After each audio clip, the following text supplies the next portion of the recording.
నా పేరు హరి. నేను ఒక యూట్యూబ్ కంటెంట్ క్రియేటర్.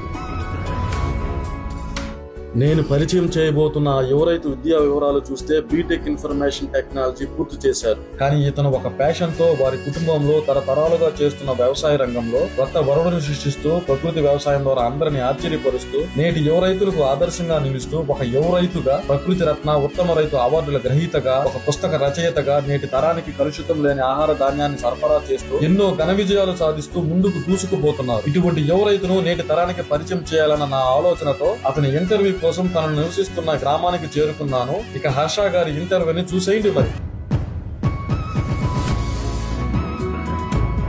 చదువులు చదివించి ఎందుకు చేస్తామని చెప్పి కొంచెం ఇబ్బందికరమైన కామెంట్ చేస్తాను. ఎలా తట్టుకొని ఈ రోజు నేను ఆనందపడుతున్నాను, కానీ ఆ అబ్బాయి జాబ్ చేయలేదని నాకు ఏనాడు కొరత లేదు. చూసారా, వ్యవసాయం అంటే ముందుగా గుర్తు అప్పులు, ఆత్మహత్యలు, 6 కాలం కష్టపడ్డ ₹10 మెగలని అభాగ్య జీవితాలు. అవి కెమికల్ ఫార్మింగ్ ఎక్కువైపోయి, కెమికల్స్ విపరీతంగా, రసాయనాలు విచ్చలవిడిగా కొట్టి కొట్టేది పొలాల్లో కాదు, మనుషుల కడుపుల్లో.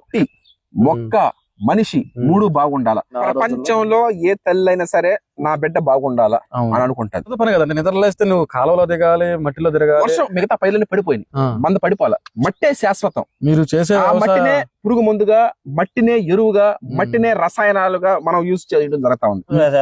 చేస్తున్నాడు, మాకు సంతోషం ఉంది. ప్రపంచం అంతా మేము తెలుసు. పేరు సంపాదించాడు మా గ్రామానికి. వాళ్ళు తల్లిదండ్రులు చూసుకోవడానికి కూడా కరువు అయిపోతున్నారు. స్విచ్ చేసి, ఫ్యాన్ స్విచ్ చేసేలా కలిసిపోతున్నారు. ఈ శారీరక శ్రమ లేకపోవడం వల్ల మనం డయాబెటిక్ వచ్చింది, కానీ రైస్ తినడం వల్ల కాదు. ఇదే మన ఆడిచ్చే రైస్ మిల్లు.